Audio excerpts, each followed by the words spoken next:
Welcome to the foothills of North Carolina and the legendary North Wilkesboro Speedway. We're excited to be with you today live on FloRacing.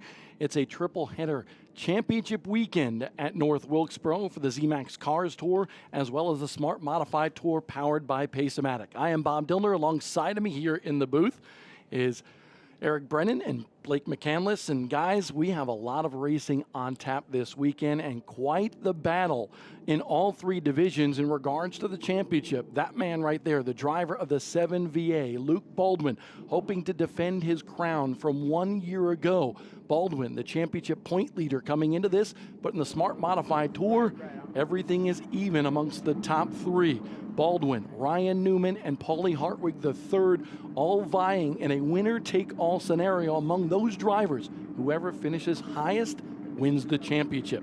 But in the late model stock cars for the Cars Tour, a whole different ball game, but a hotly contested championship battle. Absolutely, Bob, and glad to be with you. And yes, here in the late model stock cars, it is a build-up that has been going on for the entire season, and with Landon Lewis and Connor Hall coming into today after a little bit of a late race skirmish, if you wanted to call it that, between these two at Tri-County Speedway. It is 12 points for the target that is on the back of KHI's Landon Lewis coming into this race. Connor Hall looking to make up that ground, and Eric can make up some of that ground in qualifying tonight. Again, 2 points for winning the Thunder Road Harley-Davidson pole, 1 point for qualifying second. So there is a little bit on the line tonight in terms of that, and what beautiful weather we have here in the foothills to do just that. And this picture-perfect scene here on this Friday afternoon is also going to provide us some drama for the pro late models. Now, while rookie Ben Mayer and his Setzer Racing and development team, they may know that the driver's title's wrapped up. He comes in here with a 45-point advantage over Brandon Lopez.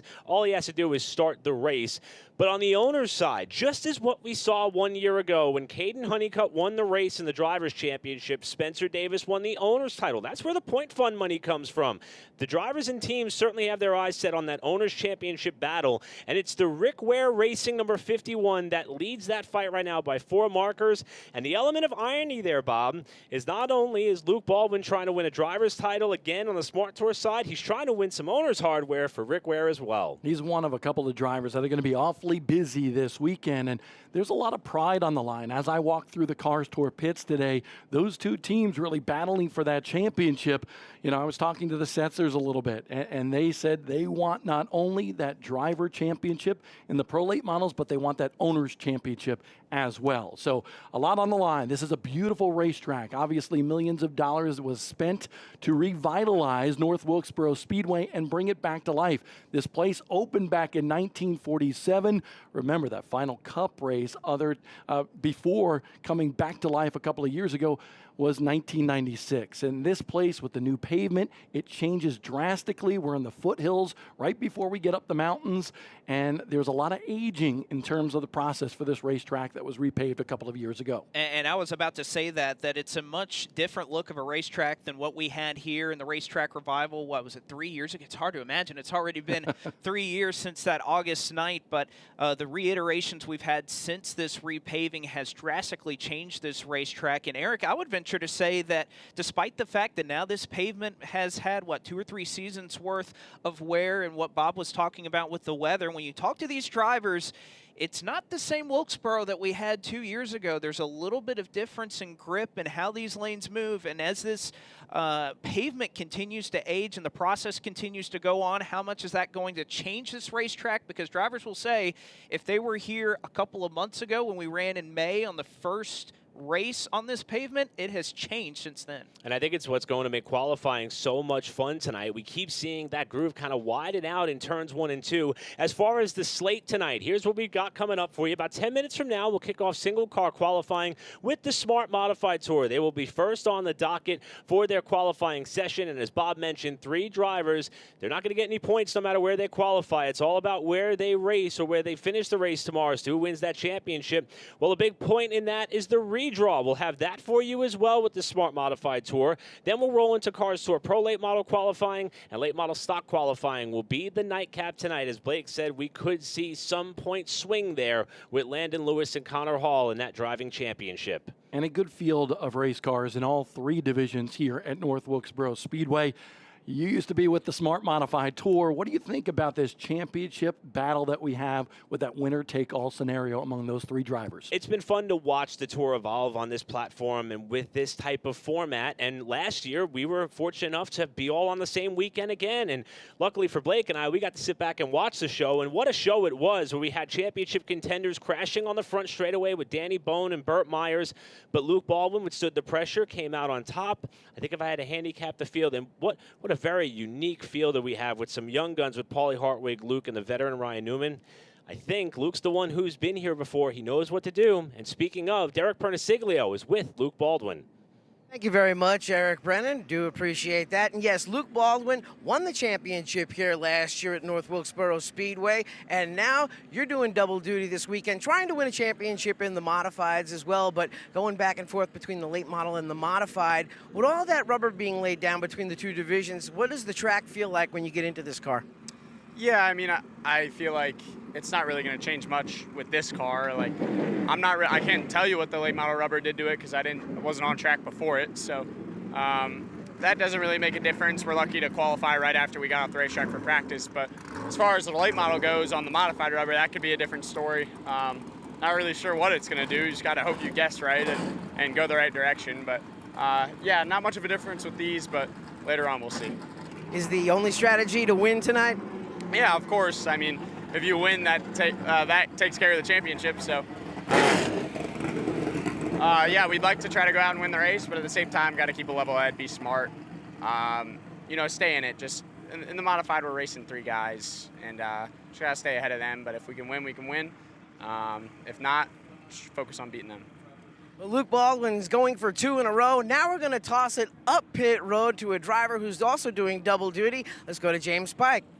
Well, Derek, we were going to talk to a driver that's doing double duty, but Carson Lofton is a little bit preoccupied at the moment. His late model for Nelson Motorsports is still in the inspection line, and drivers have to weigh in with their cars as part of that inspection process. So Carson's actually over with the late model. He's going to qualify for the ZMAX Cars Tour presented by Soundgear finale, and then he's going to run back this way. I talked to him. He said, how hectic is that process going to be, just jumping out of the inspection line and jumping to this modified? He said, I probably am going to be running. It's going to be really, really quick. Now, Carson's got a little bit of breathing room. He's going to be the very last modified car to go out in Smart Tour qualifying, but it's going to be a little bit hectic for him, and I think it underscores just how crazy it can be, just how adventurous it can be for these drivers that are going to be pulling double duty, like a Lofton or like a Luke Baldwin. Thank you, James. And again, two drivers that have very different agendas coming into this race. But again, I think going back to a point that Derek made with Luke there just a couple of moments ago, and the difference in rubber that's being laid down, that's something that these Cars Tour drivers have a little bit of experience with. Remember, back in May when we had that race on Fox Sports 1, Cup practice and qualifying for the All-Star race, they just came off the racetrack. And Eric, that drastically affected the handling of the race cars early in that race. It certainly made it very, very treacherous in the opening laps, so that could be something, Bob, that we also are going to have to follow, not only through this qualifying session, but also watching the series weave through one another tomorrow. And as this track ages, we're seeing the groove in 1 and 2 go way up the racetrack, something that the Smart Modified Tour is not used to compared to where they were 1 year ago. But we have 3 different divisions qualifying here tonight at North Wilkesboro Speedway. Up first, it will be the Smart Modified Tour powered by Pace-O-Matic, followed by 2 divisions for the Cars Tour.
Setting the stage for a triple header championship weekend at North Wilkesboro Speedway, the Smart Modified Tour, powered by Pace-O-Matic, will be up first for qualifying. We will have 3 different divisions, those open wheelers. You see the 7NY there of Jack Baldwin, so many other drivers here, 29 modifieds in all, and a good field of pro late models and late model stock cars for the ZMAX Cars Tour as well. Obviously, after qualifying, we have a little bit of a redraw situation, and we have a lot going on going into qualifying. So let's catch up with all of that with Derek Pernasiglio.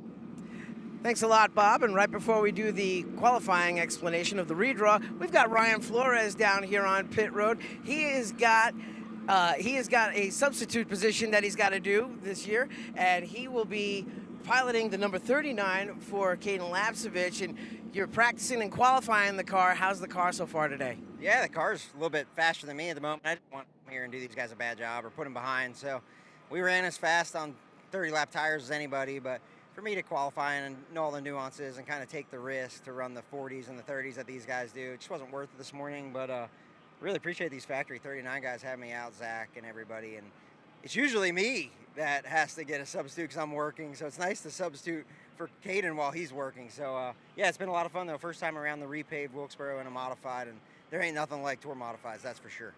Well, of course, Ryan Flores being a modified guy, his roots are from Wall Stadium in New Jersey, but he's gonna go out for qualifying, and of course, after qualifying, we're gonna have the redraw. We're going to take the top 4 fastest in qualifying right up to the roof at Victory Lane, and then they will redraw for the top 4 spots for where they will start for the main event tomorrow.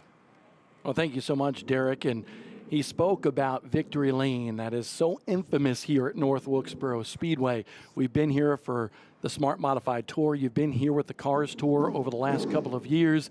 Those guys that have been able to go to Victory Lane, climb that lift. I want to know from you guys first, before we go back downstairs, what has that been like? What have the guys told you that have gone to Victory Lane to have that experience? It's simply just a life-changing experience, not only because of the race, but to be in this venue, especially for Carson Quapple, who was able to do it at the Racetrack Revival in August several years ago. But every driver since, whether it's been a Brendan Queen who was able to do it multiple times in this tour, and even we just talked about filling in for Caden Lapsevich. How about Trayton Lapsevich, who was able to win a very memorable race here last year? It's a crowning moment for them to be able to have the opportunity to ride the elevator because, again, all of these drivers, whether they're too young to have grown up watching Cup races, they've gone back and watched those Cup races. They know how much it means. I know that we just came off the late model stock race at Martinsville, and the NASCAR Wheel and Modified Tour race at Martinsville is coming up just about next week. And it doesn't matter if it's a Cup race, truck race, late model race, everyone says, I want a grandfather clock. That has kind of passed over to North Wilkesboro. It doesn't seem to matter what type of race we're running here. The catchphrase, I want to take a ride on that elevator, is all that these drivers talk about. And I think that's part of the mystique of this venue. Not only that we were able to get it back to this point where we could race here on a weekend like this, but everyone seems to cherish the chance to take that ride for the purpose of them winning a race here just about as much as they would, I would say. Maybe not, it's not something you could take home like a grandfather clock. That's right. But it's a moment and a memory that these drivers are now chasing. Well, the driver of this car has a couple of memories in Victory Lane here at North Wilkesboro Speedway in the crate modifieds a couple of years ago. Paulie Hartwig III. This kid is in 9th grade, a freshman in high school, just 14 years old. There he is standing behind his race car. Paulie is vying for the championship with the Smart Modified Tour this weekend against the likes of Ryan Newman and Luke Baldwin. Yeah, I've known Paulie. I've really known his father, Paul, for quite some time, as well as his grandfather back when I started my days at Wall Stadium Speedway. And his dad was known as someone who would scrap up whatever opportunity he could. He would cut as many lawns as he had to in order to race just his 4-cylinder or 8-cylinder enduro car. And once young Paulie started racing at quarter midgets, Paul became that dad at the quarter midget track who helped everybody. And that change in personality for Paul himself was immediately passed along to his young son, who proved very quickly he's got some natural born talent. I'm not surprised at all that Paulie is in this position. He's worked very hard for it, and he could very well, I don't want to say play the role of the spoiler, but shock the modified world this weekend. Here's a little bit of a different scenario than we expected. Smart Modified Tour powered by Pace-O-Matic qualifying now coming up on the racetrack. In the first car on the racetrack, it looks like Burt Meyer's car, but it is not. It's the number 4 machine, also out of Walnut Cove, North Carolina. Slate Myers in a PSR race car, and Slate is in this Burt Meyer's backup machine because his number 4 machine had trouble underneath the hood during practice here today. First lap on the racetrack, 17.643 seconds. I was talking to Burt earlier in the week about coming to a racetrack like this. For modified racing, this place is quick and could be a bit daunting for a young driver. Still trying to learn the ropes of a tour-type modified. Slate's proven he's picking up on it pretty quickly, and that second lap will be a tick faster. That's a 17.455 for Slate Myers to set the bar for Pace-O-Matic pole qualifying. And I think it's curious that both of these series come out here right after running Tri-County, because even, Eric, I was listening to that podcast that you were on with Burt earlier in the week, and he made a lot of comparisons. He said 1 and 2 at Wilkesboro is almost just like 3 and 4 at Tri-County Speedway. So both series come in here right after that. It's a good comparison, and the teams and cars that were pretty fast, you'd expect them to be fast here at North Wilkesboro Speedway. A great story for this driver right here. Driver of the 01 from Wakefield, New Hampshire, in the Yellow House B&B PSR machine for Melissa Fifield. More than 150 starts on the NASCAR Wheel and Modified Tour. Last year at this time, she was battling breast cancer, survived that, and she has fought back, hoping to be a full-time competitor next year here on the Smart Tour. And you can see the pink ribbon woven through the 0 in that 01 car as she completes her qualifying run with a 19.173. Of course, the month of October, Breast Cancer Awareness Month. Melissa carrying the message for all of the warriors going through that terrible disease, as she is not only a fighter, but a survivor.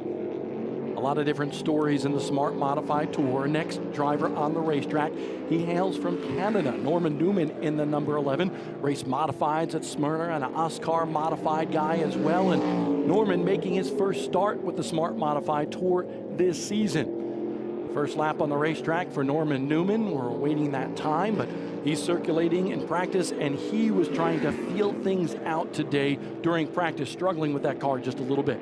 Yeah, this could be quite a tough place to have to figure out for Norman Newman, but the first lap, not too shabby. It's in the 17-second bracket, a 17.898 for a driver who's just going to make it a one and done. He'll run that one lap and bring it down for the pits, and we'll turn the page over to our 4th car to be on the racetrack.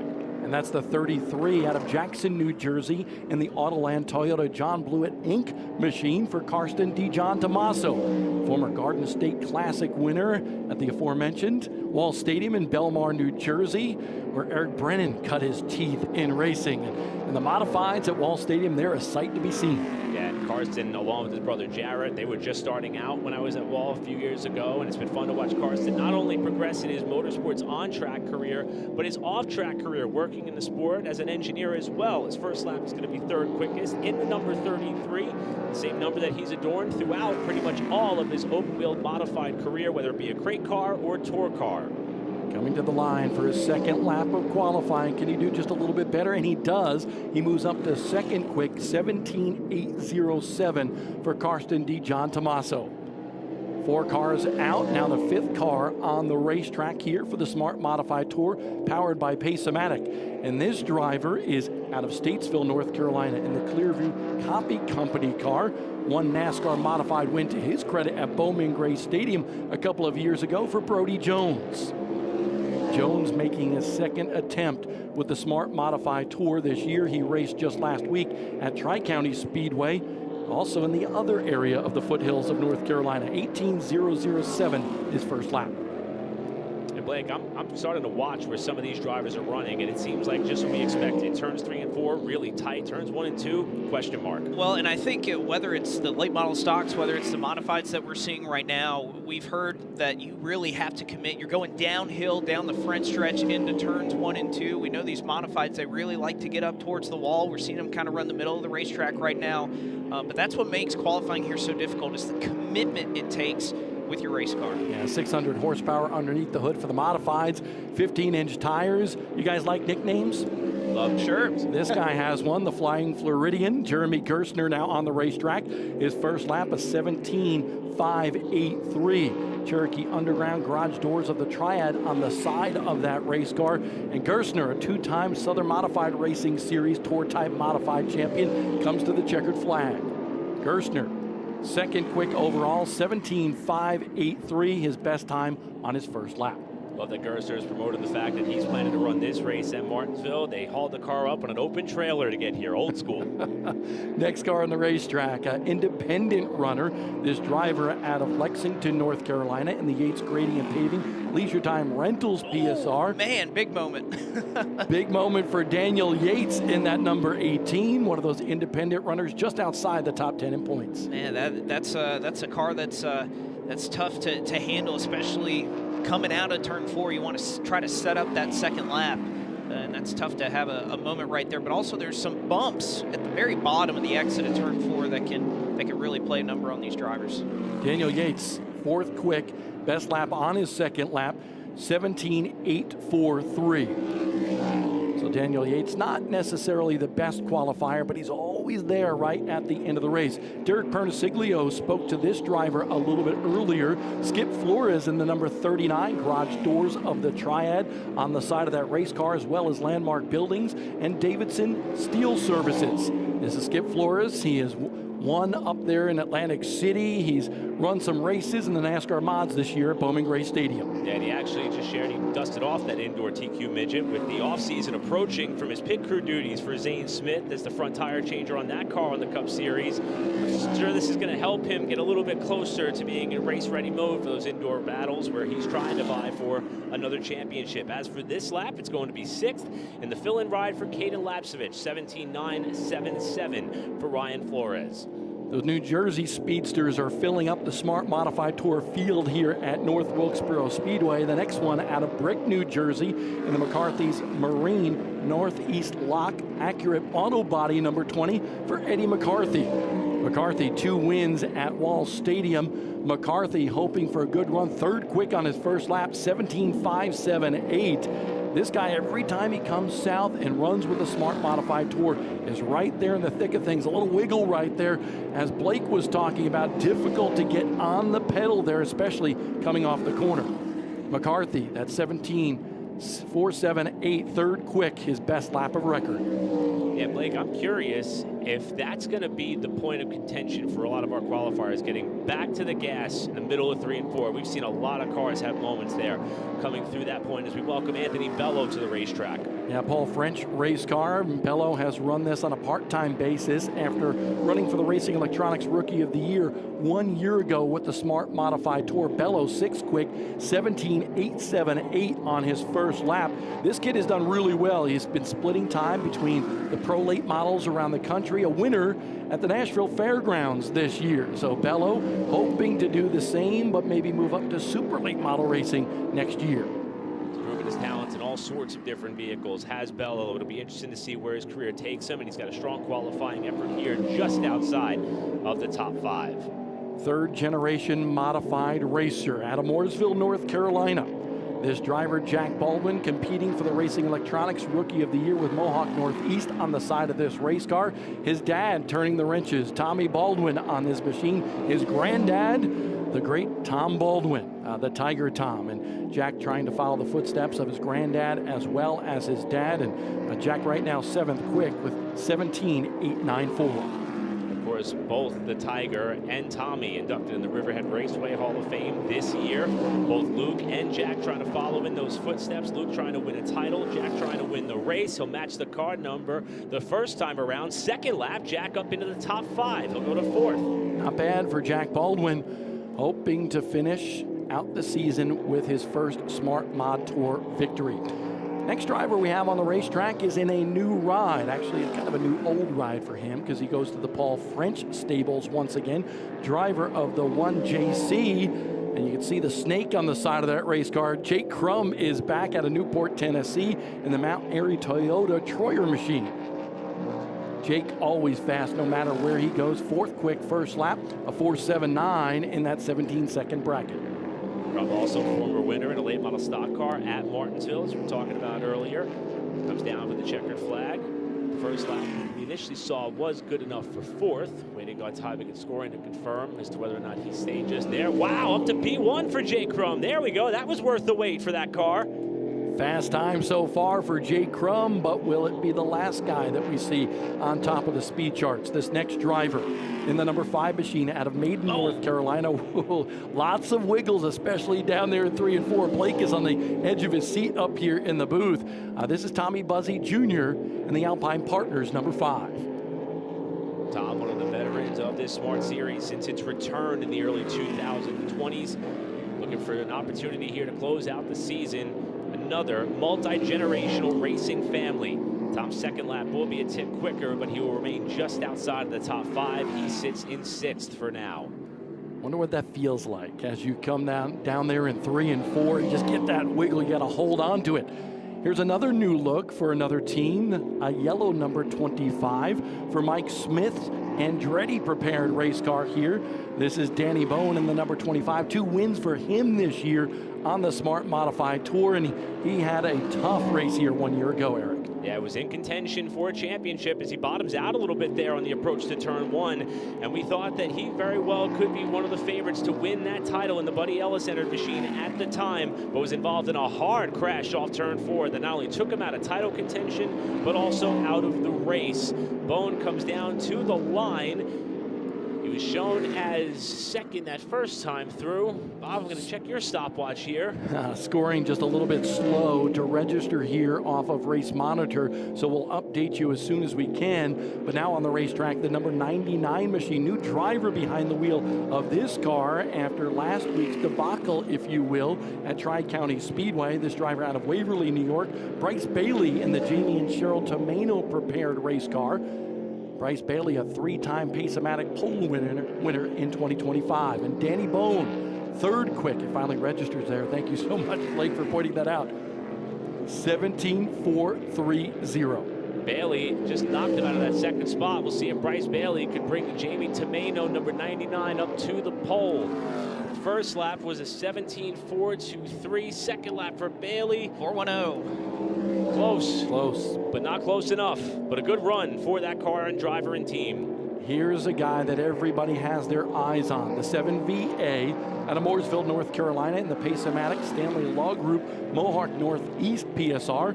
For Bill Stanley and Hermes Sadler, it's Luke Baldwin. 2nd quick, 17.399 first lap.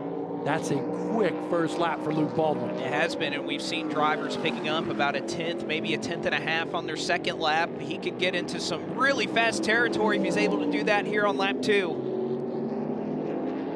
17.323 on his 2nd lap, just misses the top time of Jake Crum right now. So Baldwin hoping to be in that top 4 for the redraw after qualifying for the Smart Modified Tour. This driver, as we mentioned, just 14 years old. He too out of New Jersey. Galloway is the town. Jersey Shore Contracting, Iron Revolution, LBI Pest Control, and First Horizon Realty Corporation on the side of the car for Paulie Hartwig III. And Hartwig, 5th quick on his first lap, a 17.446. From one championship contender to another, Luke Baldwin sitting 2nd. Right now, Paulie slotted into 5th. The irony there, those two battled for the lead and win. Was that at Franklin County, Bob, that incredible race they had?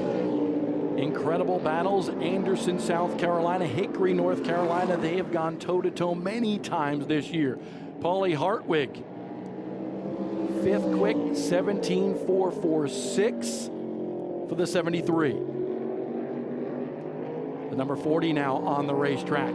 He is out of Mooresville, North Carolina as well. Bass Pro Shops on the side of this PSR house car for Carter McMurray. McMurray with a few top 10 finishes to his credit this year with the Smart Modified Tour. He's got about 7 crate modified wins between Ace, Caraway, Hickory, you name it.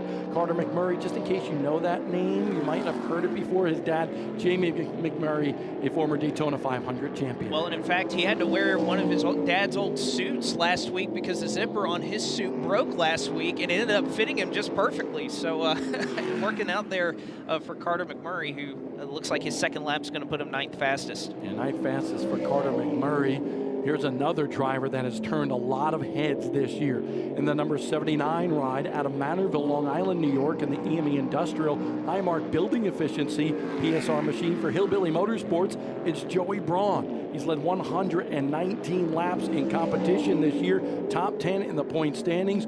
Joey hoping to get that first victory. He ran the NASCAR Wheel and Modified Tour race here earlier this year, 17.415 his first lap. From Legend Cars up in the Northeast at Riverhead Raceway, Wall Stadium Speedway, to now trying to see if he can put the Hillbilly team at the top of the pylon. He gets close to third for Joey Braun and the 79 team. And right now, that top three separated by just 25 thousandths of a second. Not only do drivers have nicknames in the Smart Modified Tour, but so do some of the cars. Affectionately called the Gray Ghost, the 02 for Joey Coulter out of Miami Springs, Florida, a former NASCAR Truck Series winner, two-time winner of the Smart Modified Tour. Coulter, not necessarily the best of qualifiers, hoping for a good run here today. Coulter, fourth quick first lap, 17.336.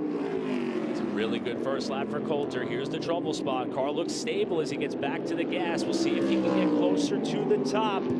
Coulter's second time through comes across, and it is going to be to the pole. Joey Coulter with a lap of a 17.225, clear of Jake Crum by 77 thousandths of a second. If he's able to hold on to it, it would be Joey Coulter's first Pace-O-Matic Pole Award of the season. But this guy might have something to say about it, because he won the Pace-O-Matic Pole Award at Tri-County Speedway last Saturday night in the number 1 machine out of Walnut Cove, North Carolina, in the CitraSafe Cleaners Pinnacle Financial PSR for the ace, Burt Myers. Burt Myers, 12th quick, a 5.16 on his first lap. Burt trying to shake off the misfortune that was the late contact between he and Carson Lofton to end the race at Tri-County. The car showed a lot of pace in practice, and it shows a good bit of pace in qualifying. To 6th for Burt Myers, looking to close out the season with a victory. Missed the top 5, but right now scored in P6. The next driver on the racetrack, boy, he's got a lot of talent. Part-time competitor last year, made his first start of the season last week, top 10 at Tri-County Speedway. This is the number 77 of Will Lambros out of Northport, New York, in the Skip Barber Racing School William Dean Platinum machine. Mike Curtis has turned the wrenches on this race car, that PSR machine, and Lambros, 8th quick, a 4.41 on his first lap. This kid's so good, second in the Legends Car Road Course Nationals at Dominion in Virginia a couple of weeks ago. Very interesting resume for Lambros, who bumps up into the top 5. P5 for Lambros. He's raced everything from Formula 4 here in the States, the IMSA Michelin Pilot Challenge Series, and he's going to wrestle a Tour Type Modified around North Wilkesboro for 99 laps come tomorrow.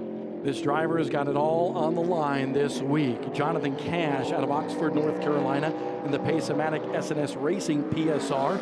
Cash, a winner at Coastal Plains Raceway near the coast of North Carolina.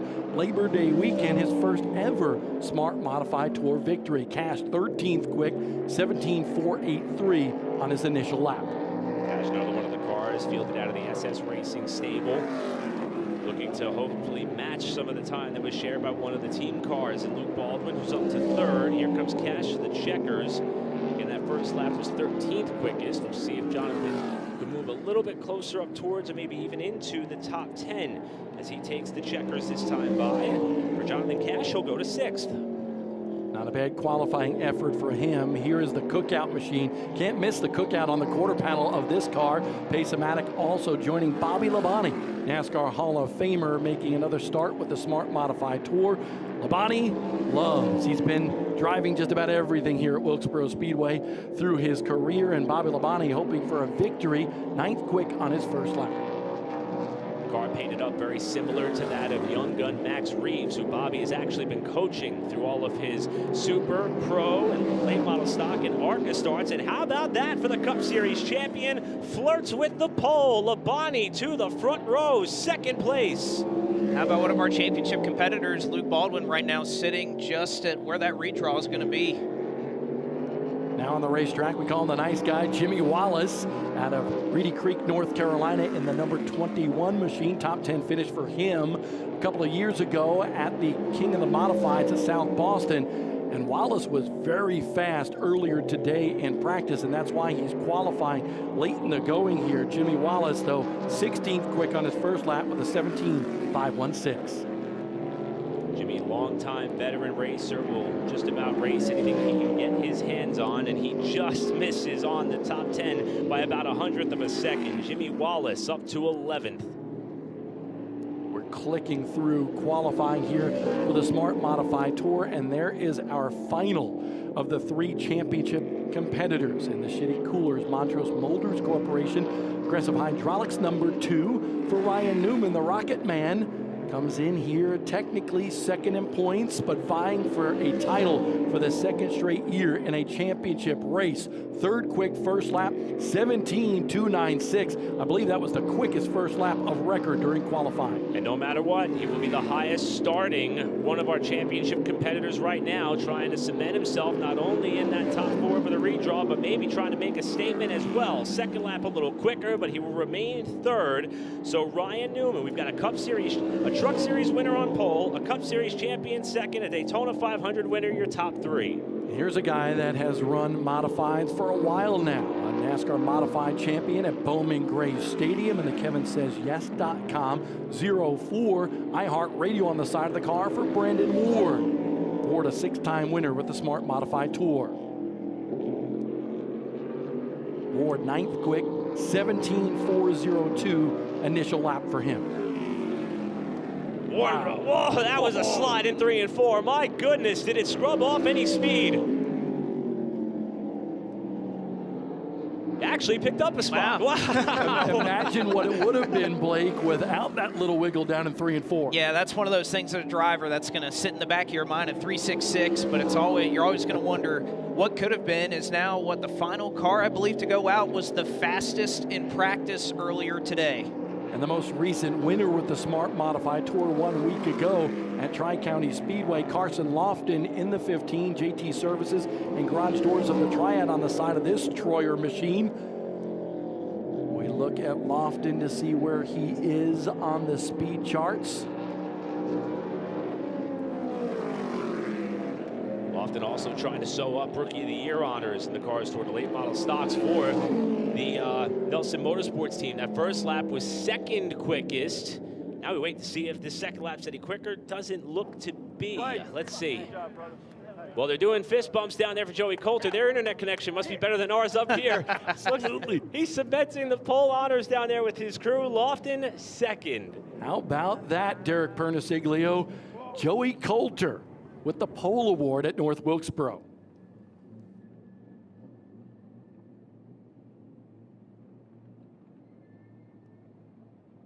And it was smiles and high fives and handshakes all around for Joey Coulter. You go to the top of the board in the Gray Ghost. That's got to be a good feeling for you being back here at North Wilkesboro. It is, especially with our qualifying record, which I just realized I probably just hosed myself because now I can qualify in a modified, I guess. But man, these guys have done such a good job this year with just getting the cars better every week. Harold's been putting in the hours, and it's paying off. Now we've had good race speed. Now we finally got good speed to start the weekend, and fast time's a good thing to have here. And they are very happy with the performance of this Gray Ghost 02. Joey Coulter, your quick time qualifier, Bob. Pretty impressive for Joey Coulter. He wins the Pace-O-Matic Pole Award. But the key is, and by the way, that's Joey Coulter's second career pole award with the Smart Modified Tour. But the drivers that will be redrawing, that is the critical part here. And only one of the 3 championship contenders are in the top 4 that will be ready for the redraw momentarily here at North Wilkesboro Speedway. Joey Coulter, top time in qualifying. Carson Lofton in second. Bobby Labonte, great qualifying effort for that NASCAR Hall of Famer in third. And fourth, and the only championship competitor, Ryan Newman in the number 4. Everybody else after that will actually line up where they qualifying is now complete for the Smart Modified Tour powered by Pace-O-Matic. Now they'll start focusing on the Frontier 99 Saturday here at North Wilkesboro Speedway. And And the top time in qualifying, Joey Coulter. He struggled in qualifying with that 0-2 machine all year long, but has his best qualifying effort. He joked around, Blake McCandless, that his team is going to put pressure on him now because they know he's a good qualifier. Exactly. It's one of those things you finally figure it all out, and maybe that's what spurs something. You just hate that it comes at the end of the year, right? You're hoping that you kind of hit your stride towards the beginning of the year, not in the last race of the season. Here's what's interesting, too, is the fact that this shade has come over about almost half of this racetrack. Let's recap what we saw in qualifying here a little earlier ago. Fifth place qualifying effort for Jake Crum, back with the Paul French machine. Jake was in that championship equation in the first 2 races of the playoffs, and now out of it, looking for his first career victory in that number 1. And he'll share a 3rd row with the 2nd place championship competitor in Luke Baldwin that will start 6th. Again, we'll have Ryan Newman coming up right now. He will be a part of the redraw here in just a couple of moments. But again, a very solid lap for a driver that, again, can improve his chances here of what he's hoping to do in just a few moments. And Newman will be in that redraw. He qualified 4th, 3rd place effort for Bobby Labonte. We haven't seen him in the Smart Modified Tour in a while, but he's a 5-time winner in this series, and an outstanding qualifying effort for him will put him right where he wants to be on Saturday here at North Wilkesboro. Nobody who's a better spokesperson for driving a Tour Type Modified than Bobby Labonte. How about our most recent winner, a driver who's pulling double duty on the weekend, trying to win a late model stock Rookie of the Year honors in the Cars Tour, also trying to go back-to-back in the Smart Modified Tour. Carson Lofton timed in 2nd quickest in the Shady Grady Racing number 15. But the fastest car of all during Pace-O-Matic Pole Award qualifying, that one, the Bilstein Rum Runner Racing 02 for Joey Coulter. Unbelievable time for him. I think he shocked himself, Eric. Blake and I were just talking about that because Joey has been so fast in races, so consistent, but just hasn't found the speed in qualifying this year. And one of the things I love, watching this lap back and being able to admire it for what it was, the best of the bunch. That car visibly looked on edge on each end of the racetrack. I love when the pictures tell the story as to how these cars are hauling the mail around this racetrack. We saw several examples over in turns 3 and 4. I also saw in that hot lap for Coulter in 1 and 2, he got that thing right up on the lip of what we would consider to be the preferred groove here. I'd say that was probably one of the perfect laps you could have in a modified here at North Wilkesboro. We have a great production team this weekend at North Wilkesboro, and you see them showing you all the cars that just qualified. The 7NY of Jack Baldwin. There's the Mount Airy Toyota machine for Jake Crum. Let's go downstairs to Derek Pernasiglio. Well, we talked to Joey Coulter just a few minutes ago, and now we're up on the roof in Victory Lane. And when you were out there on the track, did you know that you were laying down a lap fast enough for quick time? I mean, it felt like a good lap, but man, with this crowd, you never know. Like, there's so many guys that always find that speed on stickers. So when they told me what the time was, I said, okay, that's going to be as close as I can get if that doesn't get it. Just glad it worked out. Like I said, the guys have put together a real fast hot rod, and I told them on the radio, I said, whether that stays or not, that's probably the best 2 qualifying laps I've ever driven, especially in the last few years, so we'll take it. What does that do for your race strategy now, knowing that you're going to be starting up near the front? I mean, for here, it's obviously important, just clean air and track position. The tire fall-off's not that big, so it's always good when you can see the pace car. So I think, strategy-wise, it doesn't change much for us. We're here to win races and support our teammate in the championship, and being up front's the best place to do that. Well, we're going to get ready to redraw. We've got 4 hats right here on the ground, and Joey, you can walk on up here and just start grabbing one of them and see where you're going to start for tomorrow. Eeny, meeny, miny, mo. What do you got? Let's see. Let's show it to the camera. 3. Joey Coulter pulls number 3, starting on the inside, so that's not too bad, is it? No, it's okay. There was only 4, so I could only make it so bad. No, I'm happy with that. Like I said, just getting that monkey off our back qualifying-wise was a big deal for me and for us as a team, so we'll take it. Well, next we're going to bring up Carson Lofton. He's over there chatting with Bobby Labonte. And Carson, come on over here, buddy. We got a chance to redraw. Carson doing double duty for the very first time. We talked earlier, we said how busy and hectic of a day is it with you going back and forth between 2 different cars? Yeah, it's been really hectic. Luckily we've had a number 15 Shady Gray Racing Tour mod, and I've got a fast House Nelson number 22 Toyota Camry too. So hopefully we can qualify for on the late model and keep both of them up front all night. Well, we're going to see where you're going to start for tomorrow. We got 3 other hats for you to choose from right here, so pick and choose. Let's see which one you get. Show it to the camera. What do we got? 4th. Carson Lofton will start 4th. He doesn't look too happy about it. And then we're going to bring in Bobby Labonte. Bobby, come on over here in the Cookout number 38 machine. Only your 3rd time in the modified, but boy, you didn't miss a beat, did you? Yeah, this, Cookout, Pace-O-Matic, all these guys, PSR chassis. We came up here practice the other day, and the car felt really good, so we came back with the same stuff. And, so far so good today was pretty comfortable. And, qualifying here last year wasn't that good for me, so it was good to get a good qualifying lap in. Well, we're going to have you go pick and draw for your position. Bobby Labonte, the driver, the number 38 Cookout entry, and he's going to grab the hat. Let's see where Bobby Labonte is going to start. The 2000 Cup champion is going to start on the pole, so Bobby Labonte in the Cookout 38 will go P1, and Ryan Newman getting a good laugh with him over here. And Ryan talking with series director Chris Williams really quick, and we're going to get a word. Hey, Bobby, really quick, let's show the camera the hat in qualifying. Show the camera guy your hat, number 1. Ryan Newman now, he's going to grab the final one, and we kind of know where he's going to be. Number 2 is going to start number 2. So we could trade, and it really wouldn't matter at this point. Yeah. So starting on the outside of the front row, what does that do for your race strategy for tomorrow? Well, it gives us a prime position. I think the outside of 1 and 2 is good.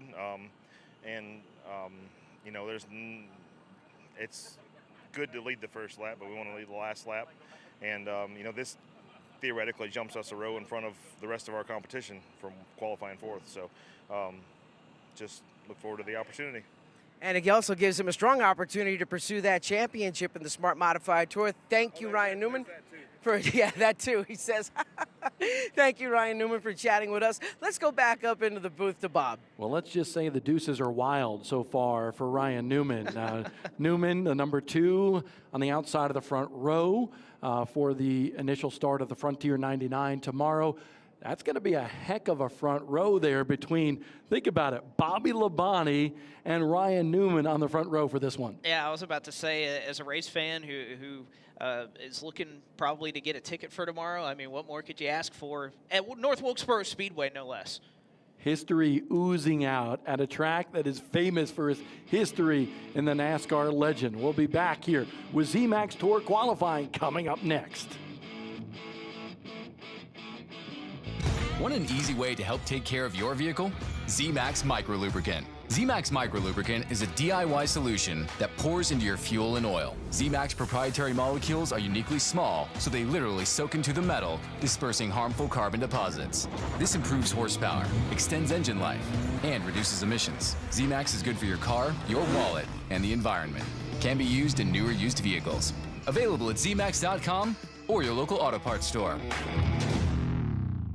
Hendrick. It's the perfect time to find an affordable vehicle. Visit HendrickCars.com and shop our large selection, including over 1,000 vehicles priced under 20 grand. Plus, drive today but pay later with our payment deferral and 0 down options. Buy from the name you know and trust. Hendrick has received over 650,000 5-star online reviews. Over 1,000 vehicles under 20 grand. Find yours at HendrickCars.com. Lessen the noise of the track, not the rush of the race. With Sound Gear, hearing protection solutions that lap the competition. Perfect for racers, crew, fans, or anyone who works or plays in loud places. Sound Gear, official hearing protection sponsor of Z-Max Cars Tour. Sound Gear, ready for anywhere sound is a problem.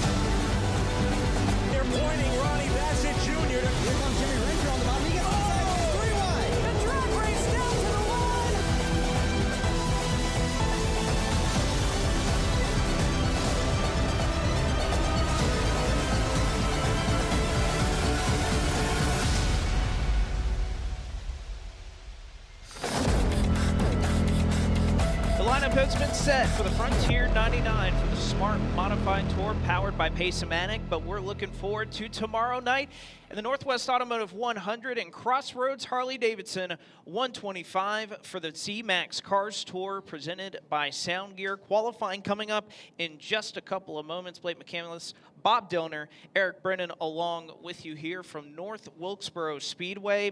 And Eric, it's incredible to think that we're already at this point of the year where we're looking forward to silly season. We're looking forward to 2026, that this is the final race weekend of the year, but yet qualifying coming up here, so important. Yet never have we had a pro late model driver win a race at North Wilkesboro that did not start on the front row. Now, somebody who qualified up towards the front row in the modified portion of our program, going to try to do the same in the late model stock car, trying to sew up Rookie of the Year honors, Carson Lofton. He's standing by with James Pike.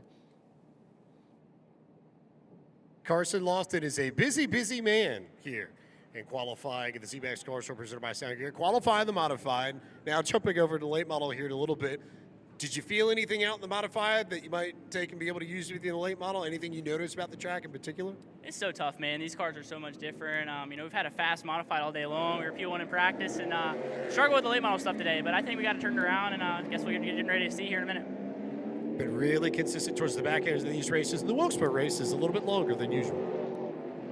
Thanks, Pike. An interesting duality on this very fun and jam-packed weekend as we are about ready to set for the final time this season our pro late model field for the Northwest Automotive 100 that will kick off tomorrow afternoon's coverage here on FloRacing for the Z-Max Cars Tour presented by Sound Gear. And the first car that will contest for the Molly Pistons Pole Award is a driver who hung up his drifting helmet to switch over to stock cars just about a year ago. This is the Comp Cam's Edel Brock and Kenda Tire number 82. For the Asphalt Anarchy, Dallas, Texas native Taylor Hull making his 5th start of the season, coming off what was a career best effort at Tri-County last time out, which was 6th. He will set the bar for this session. He's coming around to complete his run. And it looks like 18.401 was the first lap that was registered for Taylor Hull. We'll see if that lap time stands, and indeed it will, to set the bar here in the pros.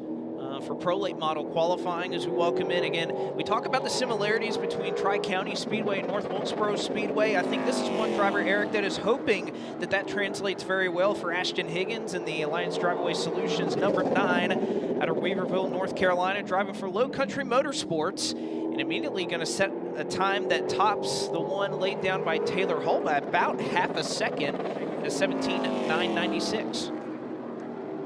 Man, just like the modifieds, at the middle of 3 and 4, when the car looked a little upset. And that's exactly what I was going to bring up. You brought it up during modified qualifying. I'm looking to see how these guys, when they get back to that throttle, that point right there in 3 and 4, what will that car do? Hull did not have that problem, but certainly Higgins did. Well, and the one thing for Ashton Higgins, especially in these cars that can turn a little bit better, you can see he kind of clipped the apron a little bit there in 3 and 4, and there's not the curbing down there that there used to be maybe back here in the 1980s or so, but it'll still shoot you up the racetrack if you don't hit it right. As Terry Kreider, the number 8C, coming out to make his time here in the JDS Glass and Tar Heel Air and Lube 8C for Robin Kreider Racing.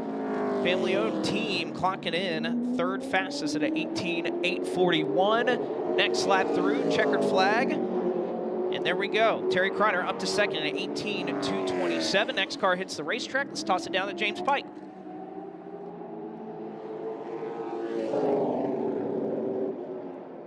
No, it's not James Pike, it's me, and I'm here with Keelan Harvick, and he's getting ready to climb in the car. You know, you've raced here before, your dad's raced here. What do you think of this racetrack? It's a really cool racetrack. It has very cool characteristics to the track, and I'm really excited to get on the track for qualifying. Well, Keelan Harvick is one of the only drivers that has both an East and West Cars Tour win in the pro late models. Derek, his 2 wins this season came on rough and rugged racetracks like Hickory and Florence. This gripped up North Wilkesboro Speedway is going to be quite the challenge for the young man, but he's proven he's been up for it. He's done well here before. The driver trying to sew up a championship, Ben Mayer, to the top of the charts in his Setzer Racing and Development number 6, driving for Chevrolet, BOE Marine, and Honda Marine, and the Chester, Maryland native trying to race for this team into an owner's titles position, just put his car on the provisional pole. And that is a place that Ben Mayer has been oftentimes sitting on the Monterey Pistons Pole Award. But he is somebody who is so eager to end this night in Cookout Victory Lane, and perhaps one of the most special victory lanes that we visit in the ZMAX Cars Tour presented by Sound Gear here at North Wilkesboro Speedway. How about Aiden Potter making a ZMAX Cars Tour Pro Late Model debut and looking awfully sporty here on lap number 1 at a 17.850. Needs about 3/10, and he'll find one of those. So Aiden Potter, second fastest in the number 68, 17.725. And Potter has been impressive in this Dylan Feccio prepared race car, a winner in Pro Late Model action at Montgomery Motor Speedway in Alabama this past year. Oh, Kitzmiller into the wall in turns 1 and 2, and he's the first driver to find the edge on that end of the racetrack. And he's trying to get the car back up to pace, but that was quite see the smoke starting to trail out of the right front of that race car for the 2025 ARCA Menard Series East champion. What was the one thing we were talking about in turns 1 and 2 was trust and committing to it. He committed to it, but just went a little too far, and it seems as though Kitzmiller is going to limp that car home. He knows that there are going to have to be some changes made before trying to compete in the Northwest Automotive 100 tomorrow night. Well, we talk about double duty between modified and stock car. How about a driver doing double duty in both of the stock car series? Derek is with Connor Jones. Thanks a lot, Eric. And yes, Connor Jones doing double duty here this weekend. But now that the sun is going down and we're getting most of this track in the shade, what do you think that does for the handling of the car? I think it's definitely going to help. I think once we get all the modified rubber off the track, I think these things will really start turning faster times than what they are now. Yeah, I think we'll be fine. We're in the back of the pack, so hopefully all that modified rubber's up by the time we go. That's Connor Jones. He's going to hop in this black number 44 car in just a second. Well, now we'll go back to you.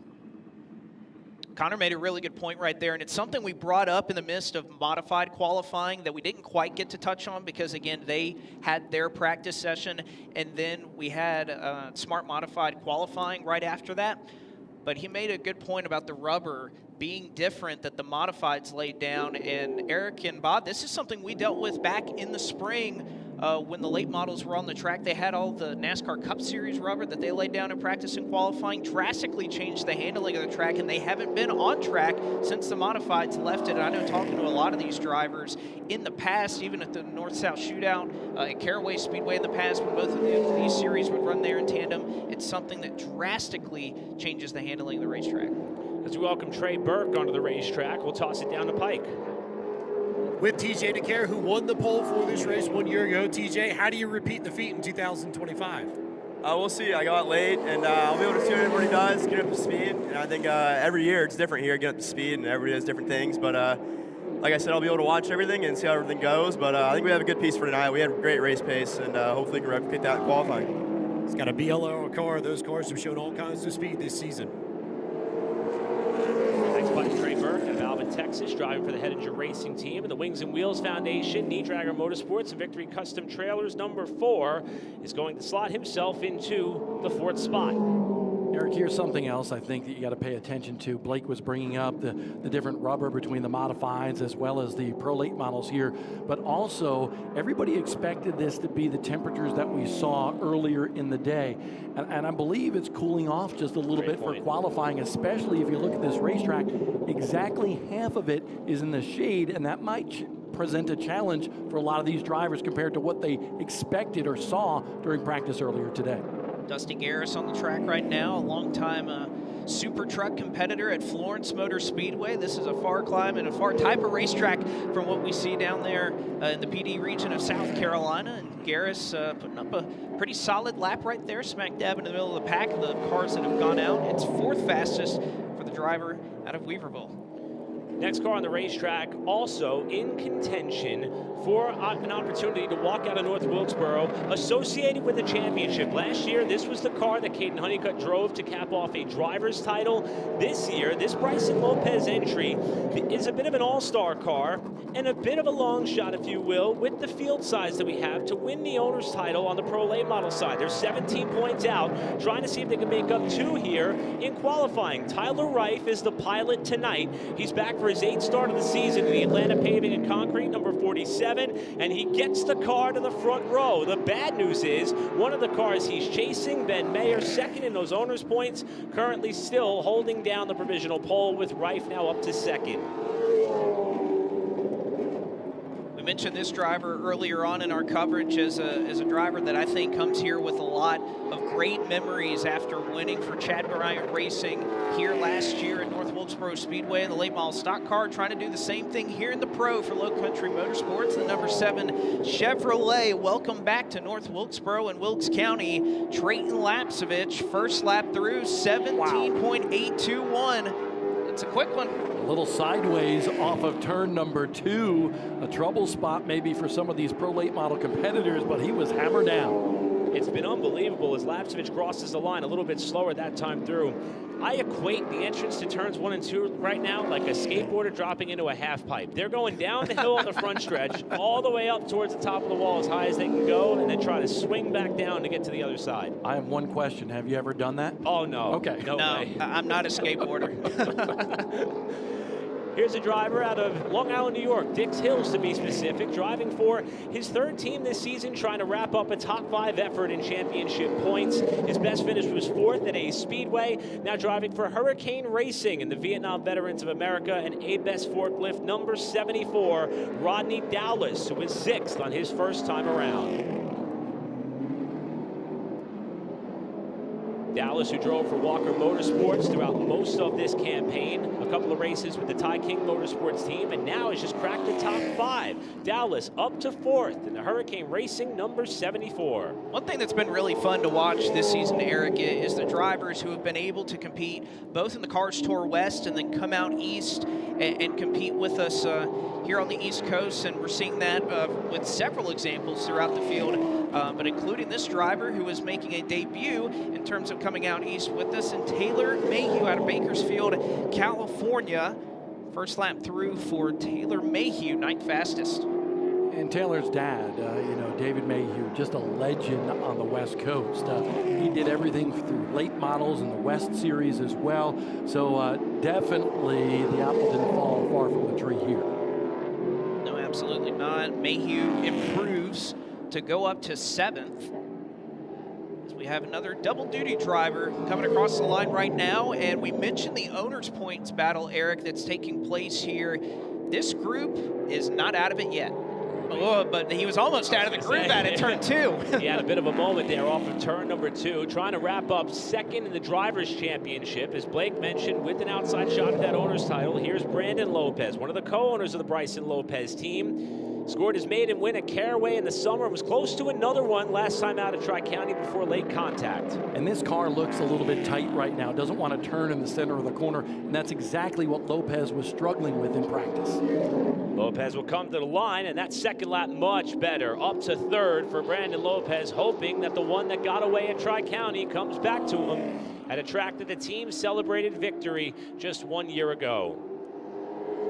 You know, Bob just pointed it out to us. Just look at the gap between 1st and 3rd, Eric. And I don't know why, but whenever we come to North Wilkesboro, the field is awfully close. But how many times did we see a Brendan Queen win the pole by a tenth and a half or so? For some reason, North Wilkesboro, if you nail it, you are carrying a ton of speed. As we welcome the next driver out of the Rackley War stable out onto the racetrack, Jason Kitzmiller, looking to improve up from a 17.953 on the opening lap for his first lap in qualifying. We saw his son Isaac have some misfortune over turns 1 and 2. Jason, though, opposite end of the spectrum to the front row. What a qualifying effort for the driver who wrapped up 3rd place in national points in the ARCA Menard Series, and Jason Kitzmiller goes up to P2. Talked about drivers going out west and coming back east, and how about collecting a victory in the Harvick Cup, fueled by Hunt Brothers Pizza. The former NASCAR Cup Series champion and the HendrickCars.com number 29, Kevin Harvick, competing out east with us here in the ZMAX Cars Tour Pro Late Models. for the first time since the Throwback Classic at Hickory Motor Speedway, where his son went on to win after just turning 13 years of age. Ran in the Bullring this past weekend, and now he's fastest by 2/1000ths of a second. Kevin Harvick to the top of the charts. What year is it, guys? 2025. We have Bobby Labonte, Ryan Newman starting on the front row, and now Kevin Harvick, fastest in the pros. And what I saw out of that race car for Kevin Harvick, very smooth with the throttle. He never actually wavered on his line. Very smooth and fast lap for Kevin Harvick. And committed. At one point, I thought he was pushing way up wide off 4, and he kept his foot in it. Here's a driver who's got a lot of open wheel experience himself. However, he's not wheeling a modified on the weekend. He's trying to make his Cars Tour Pro Late Model debut. The driver who grew up at Seekonk Speedway from Massachusetts himself, driving the Fab Specialties number 17. It's Jake Johnson for Lynn's Propane, hoping to try to make a bit of a splash in his Cars Tour Pro Late Model debut. Right now, he is clocked in the 13th position for the time being. A lot of responsibility being put on the shoulders of this driver. We chronicled him qualifying in the Smart Modified Tour. He'll start 6th in his bid to try and defend a championship he won at this racetrack 1 year ago, but also trying to wrap up the owner's title for this number 51 Rick Ware Racing entry, and it looks like he may be doing a perfect job at that. Luke Baldwin fastest by almost 1/10 of a second, 17.457 for a car that has been fast all year long, regardless of where it has traveled to, and he'll put another 10th in the bank, 3.74 for Luke Baldwin. Over 2/10 of a second, the difference between first and second. An impressive lap by Luke Baldwin. Here's a driver who started off the season with a Pro Late Model win at Coastal Plains Speedway, trying to bookend the Cars Tour slate in what was a part-time campaign for her. Driving the Mobile 1 Toyota Gazoo and Peels number 24 for Wilson Motorsports out of Clovis, California. Jade Abedissian back in action with the Cars Tour. Jade had some trouble with that car earlier today. It was very, very loose. Maybe as things cool off and this track gets some shade on it, maybe that gaining grip will help Jade out. Well, and one thing that's going to be a lot different perhaps tomorrow than almost any time that we run is the pros start the program tomorrow at about 1:30 in the afternoon. We usually qualify during the day, race at night. Going to be totally different here for Abedissian, who I'm sure is looking for much better fortune. Wasn't able to make it past lap 1 before a wreck on the initial start essentially put her out of competing with us back earlier in May. Setzer Racing and Development represented right here with Evan McKnight in the number 61, and right now he's about 0.18 seconds off of his teammate in Ben Mayer, who right now sits in the 3rd position. Knight making his 3rd start of the season, finished 4th at Orange County, 6th at Hickory. This is his first Cars Tour start at North Wilkesboro, and he jumps up into the top 5. Move Evan McKnight to 4th. Next car on the racetrack, the number 97 of Dylan Garner, who still has the potential to race all the way up to 2nd in the Drivers' Championship. Currently holds 3rd, 19 points ahead of Keelan Harvick, but also Eric has the opportunity to take a FloRacing Fieldmaster Championship along with him. Plenty of money available for that prize as well for the number 97, who has very calculated. He's been all year in managing these races in the Pro Late Models. Driver who initially hailed out of Yorba Linda, California, trying to wrap up, as Blake said, a very consistent and strong season. Finished top 10 in this race here a year ago. Started and finished 13th here earlier on in the spring for Dylan Garner, as he will be, right now, ironically, scored in 13th spot. Multi-time. I was going to say everybody looking at the racetrack right now with Keelan Harvick on the racetrack. Yeah, multi-time winner throughout 2025. And Eric, that is some momentum that has continued to build as we've seen the maturation of Keelan Harvick in the HendrickCars.com number 62 for Rackley War. First lap cooking up to 6th fastest for Keelan, who needs about 700ths or so to try to challenge Dad to get up onto the front row and collect a championship point. And it looks like second time through, not going to be enough as a refro. Well, actually, it is going to beat Dad by 15 one-thousandths of a second. Move aside, Dad. Keelan Harvick's now in the front row. And I misspoke earlier. Keelan also won at South Boston, so that is a bit more grippy racetrack compared to Hickory and Florence. So evidently, he's been able to transfer that over to here. And I know it's not the pole he wanted, but I think he beat the other car that he was certainly keeping an eye on.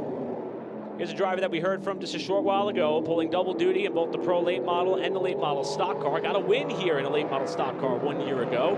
This is his 6th Pro Late Model start of the year. The Jones Utilities Construction, Connor Jones Racing, number 44.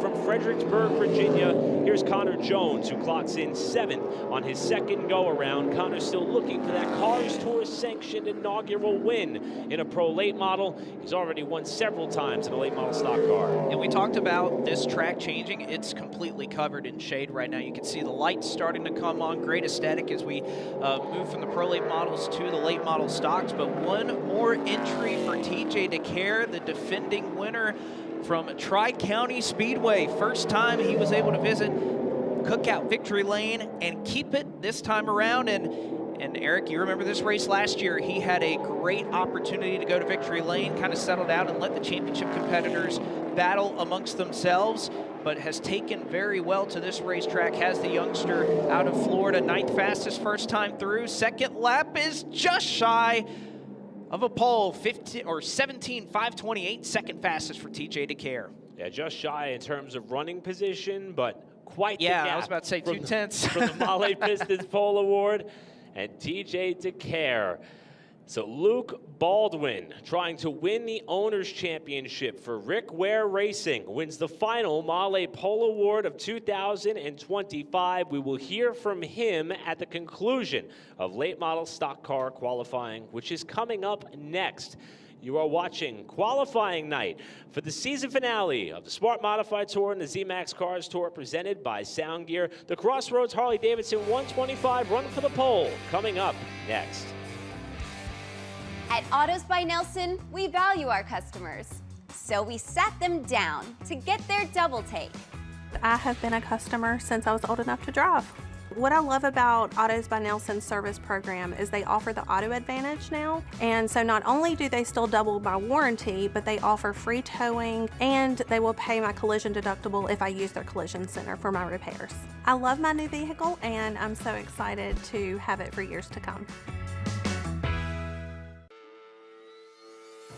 Every weekend, it seems like we're at a racetrack somewhere. So we're living it, we're doing it. I think it helps us relate whenever they call. If they need more grip or they need more turn, we do it all the time. We can relate to what they're saying. We're not just there to sell them this or that. We're representing not just us, we're representing our vendors, our customers, our employees. So it's important to let them know that you care. We want to provide the best things so they can have the best experience at the racetrack.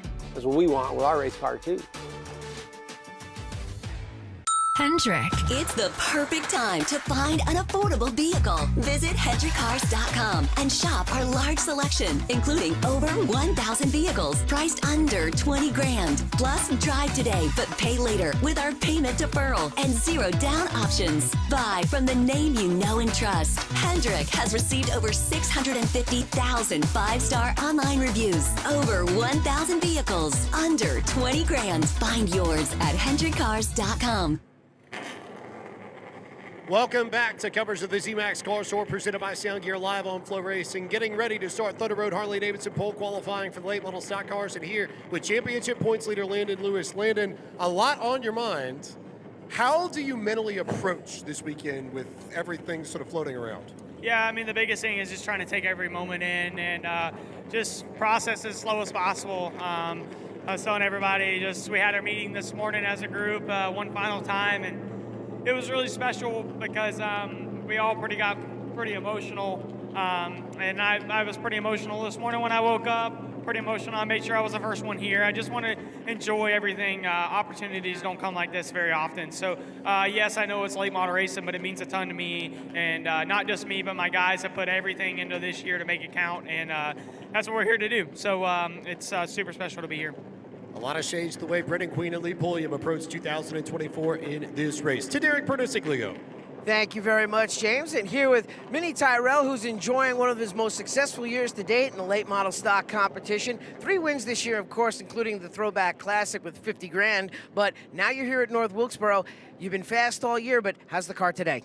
Yeah, no, I'm very confident in it. You know, Brandon Butler and all the guys at the shop have brought me a very fast car, as they always do. And run third the last 3 races here at this track, so excited to see if we can get out there and make it happen. Just very thankful to Coleman Rector and David Taylor with Jesus is Lord, the Carnes family for coming on board later this year with Carnage Performance Exhaust, and everybody that's got a bit and piece and helped me get to the track. I can't thank them enough. Hopefully we can put it up there and end the season on a high note.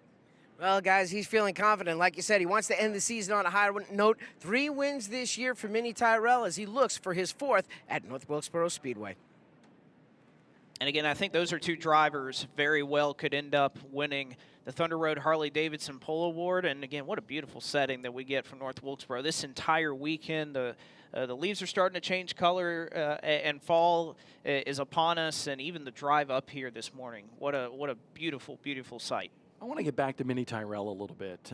Beautiful part of the country that we're in, but I had a chance to talk to Brandon, his crew chief, as well as Mini today, and they said, you know what? They come into this weekend with a lot of what-ifs. What if South Boston didn't happen? What if Caraway didn't happen? They might be right there in the thick of the championship hunt going into this race, but at the same time, Minnie told me, I can't think about that. I need to just concentrate on how good this year has been. And remember that 50,000 prize, there at Hickory Motor Speedway. He's been very, very happy and fortunate this year, and he feels blessed about it. Those are great points. And another driver who I think has a bit of a what-if over his shoulders from just the last time we were out at Tri-County, but has also had a great season. He's 4th in points. Landon Huffman is with Pike.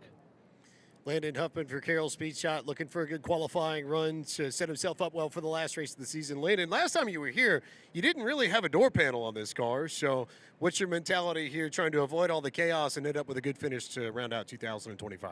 Hopefully keep all body panels on the race car this time. I mean, we're not great in practice, had really good drivability, and I felt like the race pace was solid, but qualifying's been something we struggled with all year. So I don't know how to qualify. As long as I don't do what I did in May and almost crash, then it'll be a step in the right direction. But proud of all these Carroll Speed Shop guys. We've got a solid High Rock Vodka, Industrial Battery and Charger Inc. Cadillac this week. We've been rocking the Caddy, so excited to be here again. Beautiful North Wilkesboro Speedway, and just a privilege to be here and race at a racetrack like this, and hopefully we have a good showing for everybody. What's the biggest thing you've learned this year with this team?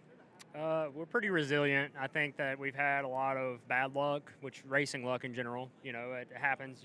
Sometimes you're on the other end of the foot. I think, Jared Fryer would probably say that as well a few times this year. He's been solid and in contention, and that's what you got to do. I feel like we've been solid and in contention. The cars just haven't fell our way all the time. So I feel like we're making progress, and we've worked well. The communication's solid, and we're building fast race cars, so can't really ask for much more than that. I just got to do more on my end. That's Landon Huffman with the Carroll Speed Shop. We'll go once again to Derek Pernissiglio. Thank you very much. And yes, I'm down here on the other end of pit road with Caden Quapple, who's going to drive the number 8. And you've got some laps here in the past, but is there any trick to this track, or do you have to search around for a line that's comfortable for you?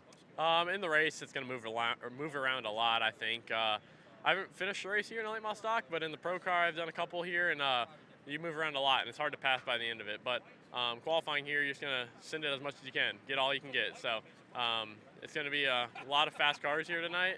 Hopefully we can put it in the top 5. We had good speed in practice, ended up 3rd. So I think we have a good pace for tonight and starting spot for tomorrow. Dad's crew chief in the car. He's got a long career in NASCAR, but he hasn't really turned many laps here. Has he been able to give you any advice about this place?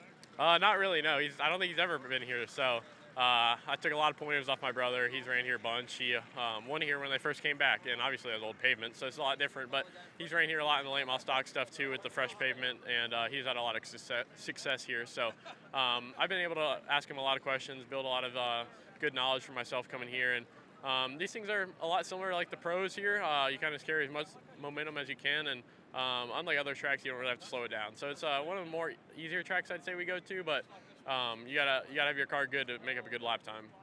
Oh, qualifying's about to click off shortly, and we're going to see what Caden Quapple in this number 8 Carolina Carports car can do.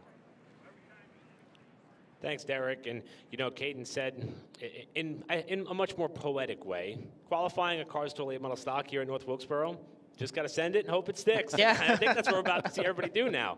Well, and again, you got to figure that all that's on the line for something like this, and we've seen several times tonight, especially there in the pros, all it took was one little mistake, just going a couple feet too far, and all of a sudden, especially for our championship competitors in Connor Hall and Landon Lewis, that could be a catastrophic, season-changing mistake if that were to happen. You know what's interesting in hearing a lot of these drivers is they're talking about, you know, what they're doing and so forth. But these guys actually wouldn't be anything, obviously, without their crew members. And Landon Huffman, I was thinking about him while he was being interviewed, and I was watching Justin Carroll today and how he manages his two teams.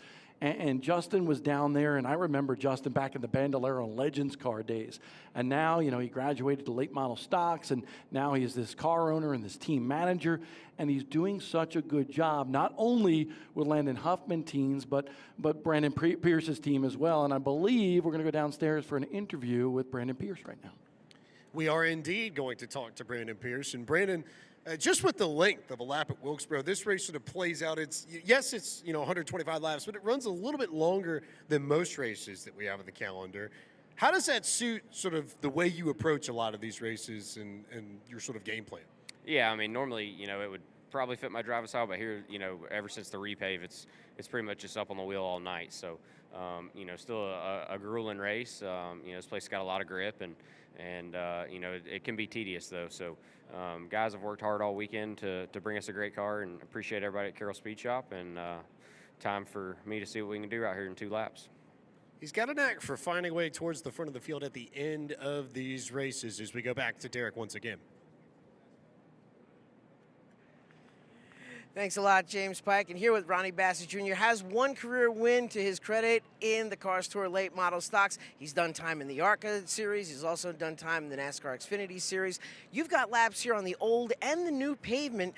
Besides the grip, what other differences are there in the characteristics of this track? Yeah, honestly, they did a really good job at, bringing the old characteristics back. The cool thing is, it's multiple grooves. I'm a fan of how wear out racetracks, so this place is getting some age on it, and I think it's going to put on for a good show. These cooler temperatures will allow the track to be wide and low, so I'm looking forward to it. Well, one of the chances that they gives them is a chance to search around and look for different lines on the racetrack. Ronnie Bassett's about to roll out for qualifying, guys. We'll see if Ronnie Bassett can do just that, as we hope that qualifying will get rolling here in just a couple of moments. Again, I think there's just a few folks there down the infield that are crossing the track on the back straightaway, but otherwise, once we get that wrapped up, we're set to send these late model stock cars out for qualifying, as I believe we have Laney Bice standing by as well with James Pike.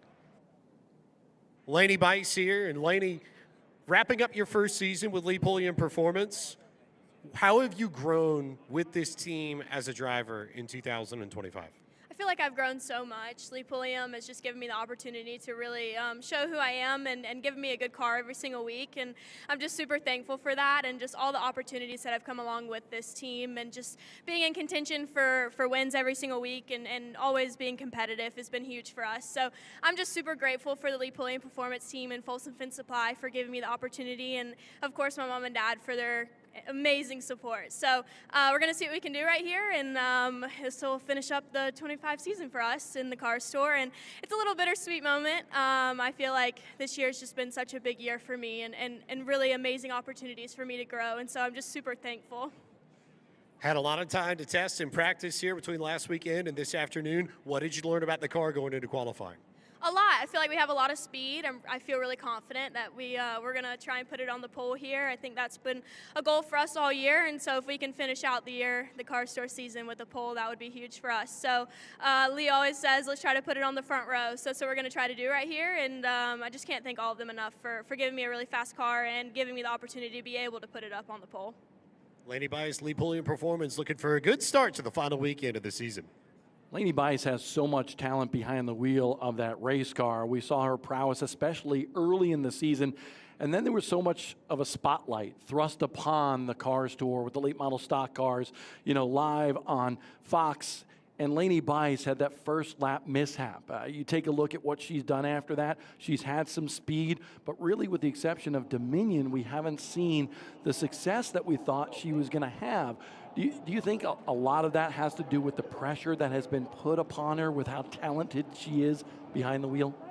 I would say a couple of things there. One, the expectations that have been set with that team, with how well Brendan Butterbean Queen ran over the last 2 years, second in points in 23, title in 2024, and the immediate relationship, from what I've told, even talking to Carl and the lead podium, they've developed a similar type of bond that Lee has had with Butterbean. So the chemistry portion is there.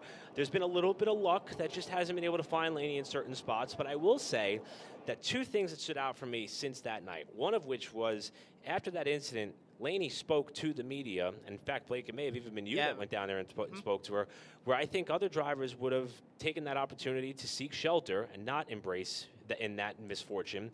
And the other thing was she was given an opportunity to run about 4 ARCA Menard Series races with the Rev Racing team, and across those 4 starts, she finished 8th through 12th, which is a good bit of consistency on a wide variety of tracks that she had never seen before, especially with this being one of the biggest and how it went. So that maturation and learning there by Lainey, I think that's something that she can go into the offseason with a lot of pride with. Well, and I think, too, this type of racetrack suits her skill set. You talk about North Wilkesboro and how fast she was in the spring, the fact that we just came from Tri-County. These are the type of racetracks that suit her well, and I think can end the season quite strong. An incredible story here to kick off qualifying for the late model stock car portion of our program. And we're welcoming the driver who finished second at Tri-County last time out. In a partnership with the Friends of Jacqueline Foundation, this team, the Pinnacle Racing Group, has adopted young Caden to be a part of the team here this weekend. 7-year-old who has been battling through a very serious illness, loves to design Hot Wheels cars. Well, the PRG team decided to let Caden take that one step further. They let him design this race car for the weekend, and within the design you will see the cancer awareness ribbons representing those fighting pediatric and brain cancer. Caden will be here this weekend as a VIP guest, riding along with the driver who nearly won last time out at Tri-County. Landon S. Huffman in the Pinnacle Racing Group number 28 sets the bar for qualifying. He is the first one out, trying to parlay off of that success that he showed us at Tri-County. And I got to say, if you get a really good look at the door on that race car, that is a really, really well-designed race car. Really interesting design there for Landon S. Huffman. As Trevor Ward, the number 12 for Nelson Motorsports, the Valley Star Toyota for the former Valley Star Credit Union 300 winner at Martinsville, and if anything, had a really good chance at Tri-County Speedway to go to victory lane. Ends up falling back, but Trevor Ward, this last month, 2 months or so, especially the starts that he's been able to have with this team on a part-time basis, been so impressive here to end this 2025 season. It looks like he's going to clock in at a 17:951. As also note, Landon S. Huffman off of turn 2, his first lap, saw him get really, really sideways. We saw it earlier on Melissa Fifield's. Oh, and there's another one right there. And a bit of a trend across all divisions racing here. We're in the heart of October, which we mentioned earlier, Breast Cancer Awareness Month. Well, Parker Eatman has decided to add some pink to his colors on the weekend. And this is a driver who's trying to cap off his rookie campaign, 13th in point standings for a driver who started off his late model campaign at South Boston Speedway in 2022. This is the Southern Bank Vet Adventures Victory Customs Trailers number 71 for the Hettinger Racing team for Parker Eatman, who's been riding a wave of momentum since his trouble at South Boston, and he wedges himself between the first 3 cars that have been out of the racetrack so far. He sits second. These drivers are on a razor's edge coming off of turn number 2. And it's sort of one of those things when they get back to the gas, it's like, am I going to hold it? And then at the last minute, when they get a little bit closer, I'm going to turn it a little bit more and it's breaking loose. Yes, it is. And we'll see if Lopez can buck that trend here in a late model stock car. Again, this was a car that Trevor Ward has had a big part in preparing for each of the last 2 races that they've had. And Lopez carried a ton of speed when they came out earlier this season and ran over here in the late model stock car division. Looking to do the same here. 17:987 goes Lopez, and now, folks, you'll want to tune in for this one. Connor Hall, championship competitor. Again, there's 2 points available for the Thunder Road Harley-Davidson pole. The gap right now in points is 12. he can make up at least a little bit here in qualifying if he's able to nail the lap. And it might be very interesting if they end up starting near each other, because there was contact between the two towards the end of the race at Tri-County. It's going to be Hall being the first one to see what he can lay down on lap 1, and it's not necessarily what they were hoping for. 18.030 for the Bass Pro Shops, Roto-Rooter and Sundrop Chevrolet for Junior Motorsports. Can Connor Hall find a significant pickup on lap 2? He had his hands full in 3 and 4, and he jumps up to second. That car looked a little bit tight, honestly, you know, coming off the corner, and he didn't want to go to that tight to loose condition, was trying to hold the line. So I believe that's what Connor Hall was feeling there. Yeah, and especially here in these late model stock cars, when they're putting that much wheel into it, that's why you'll see a lot of drivers sliding off the corner. They're having to put a little bit too much, turn it to the left into their race cars. Blaine Harrison out of Baston, Virginia, next driver up, making yet another start in the ZMAX Cars Tour late model stocks. He's been able to do that quite a bit here throughout this 2025 season. And first lap for Blaine Harrison, 18.256. Driver that has competed on a part-time basis. Old Glory on the roof of that race car. And second lap, going to be able to find about a 10th at 18.113. Next car on the racetrack, this is quite literally his backyard, and a race that he would not miss ever since the return of this racetrack, especially in late model stock car competition with the racetrack revival back in 2022. It's been an integral part of this man's life. Dylan Wilson, driving for Wilson Racing Corporation, the Two Boroughs Brewery, Tandem Diabetes, One Wraps, and FWR Drive, and WRC number 4 with the bright neon orange colors. His home, his go-kart track that he has a great time on weekends like this, just over the edge of turns 3 and 4 that he is navigating right now with his third start of 2025 set to commence. He wraps up the time with an 18.213 for Dylan Wilson. That will put him 7th for now. And fresh off a Thunder Road Harley-Davidson pole award at Tri-County Speedway just 2 weeks ago, and again, just looking to complete an entire weekend, I think, is this driver out of Supply, North Carolina, Chad McCumbee, and the Aaron Sales At Least Properties, number 16. Yeah, and Chad McCumbee, I was speaking to him a little bit today, and he's just had all sorts of bad luck this year. He has been, every time I watch you guys on FloRacing, he's 2nd, 5th, 3rd, 7th, something like that, and something near the end of that race just kind of reaches out and bites him. He had the speed, that's for sure, and he's had it all year long. He's going to have 3rd fastest speed for the time being at a 17.923.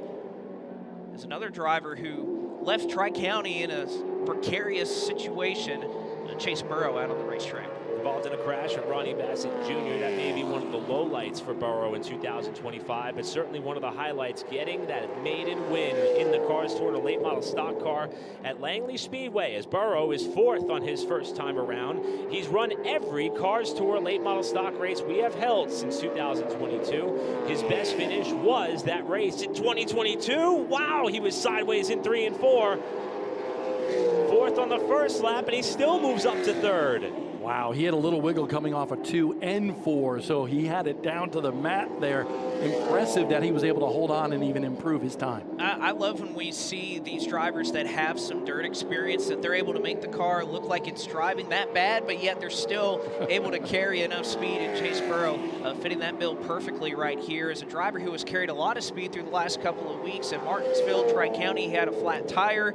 That is Doug Barnes Jr., now in a pink number 88 Air Doug machine for Lee Pulliam Performance. And first lap, 18.085 for Doug Barnes. Again, this is the same car that they ran at South Boston that they wrecked. They repaired it, went to Martinsville, ran in the top 10, got a little bit of damage there, carried it on to Tri-County, was fast, and now sits in the top 5. Here's a driver who turned a lot of heads in practice earlier today, making the 11th start of his Cars Tour late model stock career, but first since 2024 and first at North Wilkesboro Speedway. In the SPC Mechanical High-Tech Coatings, number 50 for Bobby Hall Motorsports. Jamie Caudle, 2003 Valley Star Credit Union 300 winner at Martinsville. He was one of the standouts in the opening practice session earlier today, but that first lap is a bit off pace from the pole time that is still held by the first car to hit the track, Landon S. Huffman. Carroll's going to clock in here a little bit quicker. That second time around, it will move him up to 9th. And what was a late add to the field for Jamie Caudle. I have to say that this number 7 car at Tri-County Speedway was almost a bit of a mystery with just how fast they were throughout the weekend, practice day, and then moving forward into race day with Aiden King behind the wheel. Wasn't quite able to replicate that in the race, but the Matt Piercy Racing number 7 ran top 3. It was Tristan McKee behind the wheel at May earlier this year. And then how about Rife once again coming out after qualifying in the pros, right now 11th. And Rife did have trouble, and he's got a handful during this qualifying lap here, but he had trouble in practice actually. They had they had to actually fix the back end of that car, a lot of damage. So just to get out to qualifying, certainly a great effort by that team.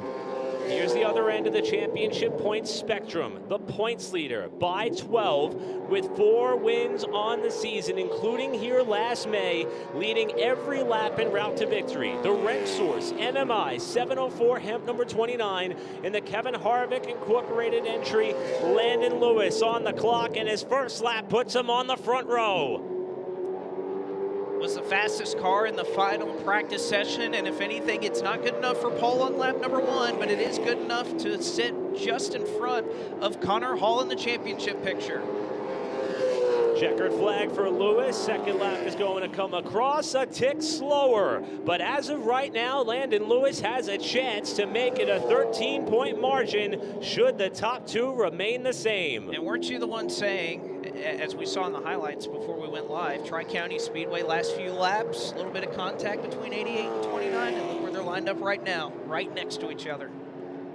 Wonder if they will in fact stay that way, or maybe even end up alongside each other if nobody could wedge themselves between the 2 championship combatants. Second start of the season, second start of his career for Alex Meggs out of Ringlewood, North Carolina. This is the Hawk McCall Motorsports team representing Leapfrog Landscaping, Pro Seal, and Rains Company.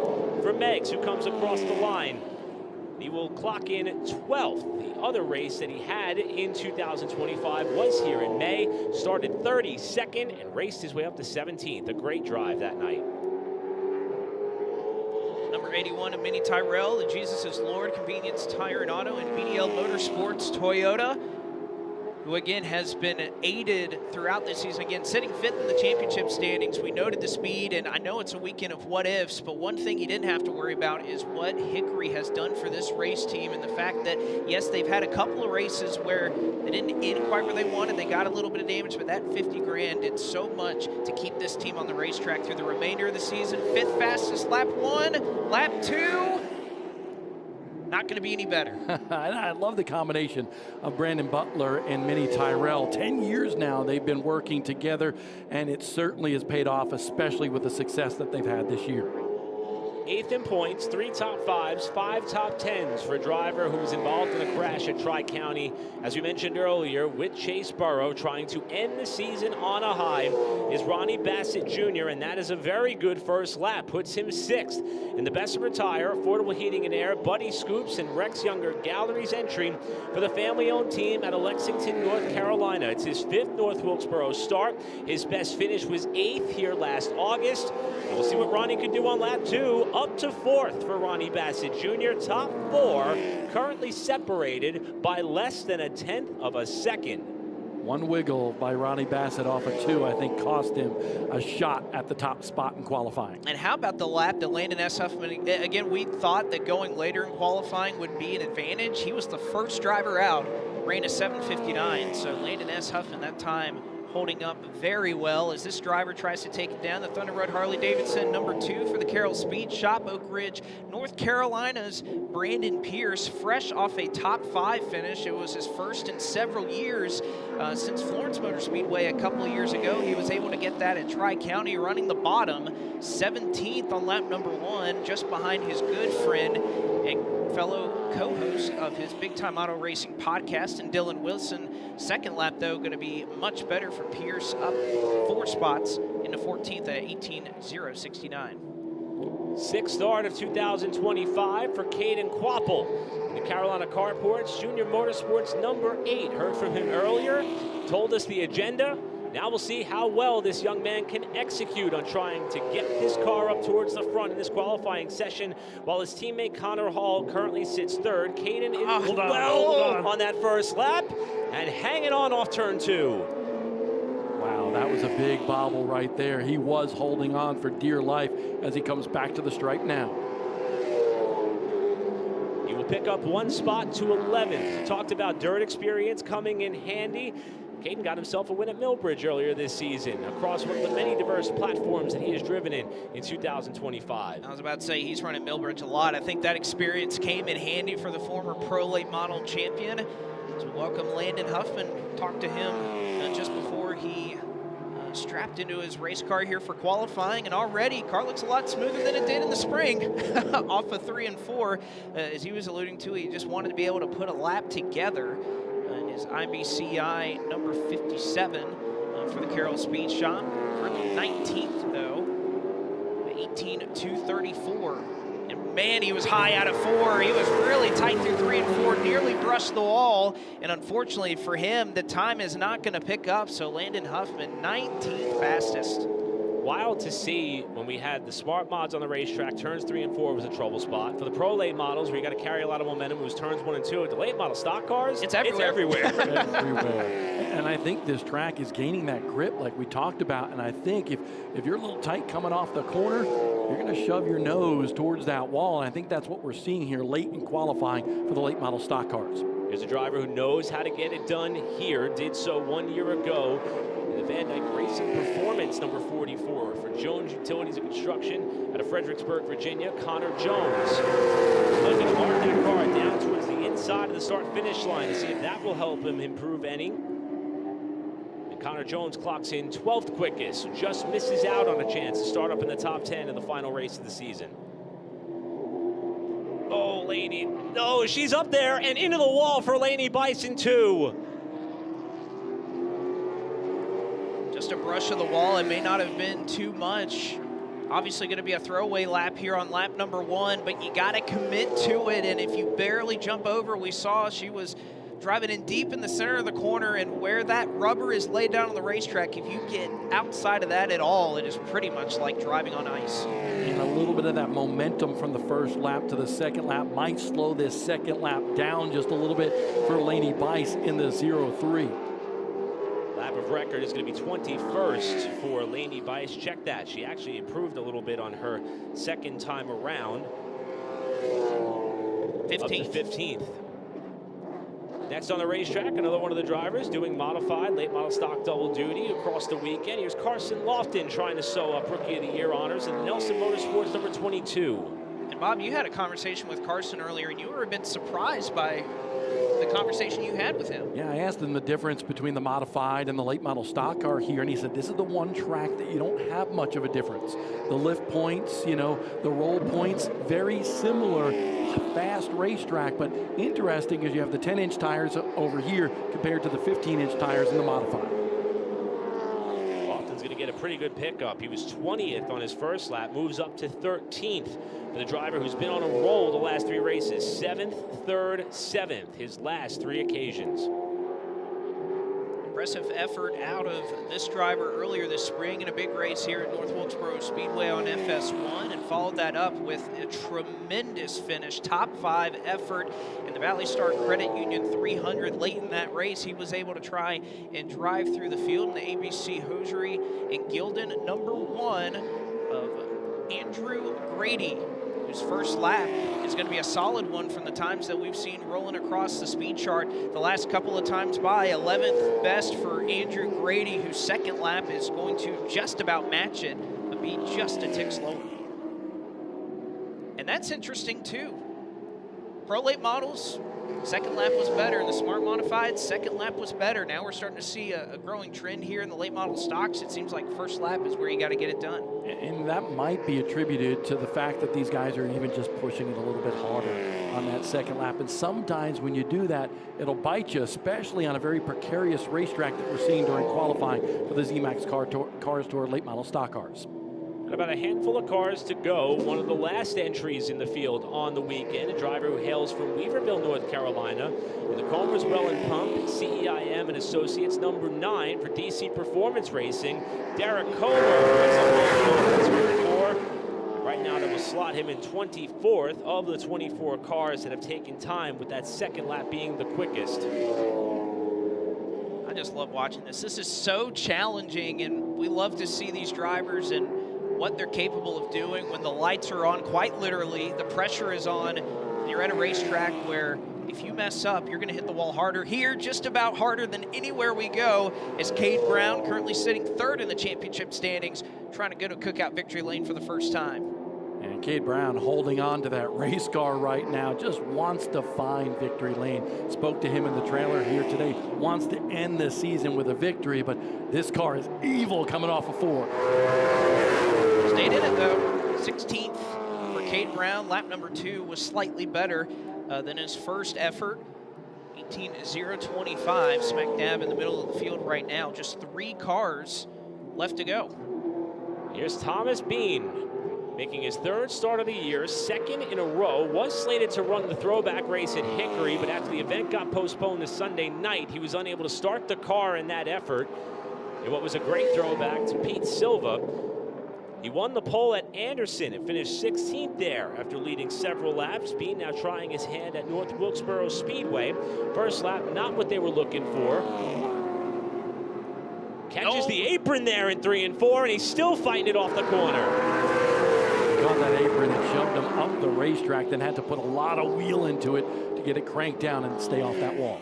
It's going to move him up to 25th of the 26 cars that have been on the racetrack thus far, as another rookie contender on the season makes his way onto the speedway. It's Donovan Strauss out of Marietta, Georgia, the Liberty in a Can, number 4 for Hettinger Racing, looking to right the wrongs that they had back here in the spring earlier this season, and does have the chance to try and chase down Carson Lofton for the Rookie of the Year title, for the Bilstein Shocks Rookie of the Year title. 7 points separating them right now.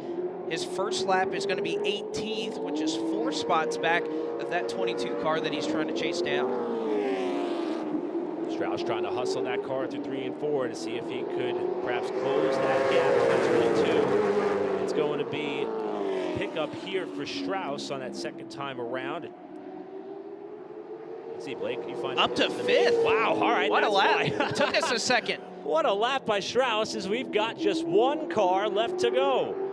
And watch the hands of these drivers, you know, going into the corner and coming off, and how active they are. This is a challenge for all these drivers here today in qualifying. Well, former Truck Series winner, set the quick time for the Smart Modify race earlier. Tate Fogelman, former Truck Series winner, did so at Talladega. He's got his hands full off at turn 2. Oh, and you can see he was loose there into 3, and that's going to continue all the way around the corner as he is fighting the wheel behind that race car. Had a great run here back in the spring, but it looks like for Tate Fogelman in the number 8, it's going to be 17th fastest, as he is going to be our 28th and final car to compete in qualifying. And Eric, wouldn't you know it, another newcomer to the Thunder Road Harley-Davidson Pole Award here to end 2025. It was the first car we sent out, Landon S. Huffman. How about that? Got a new teammate on the crew that helped design a pole-winning race car.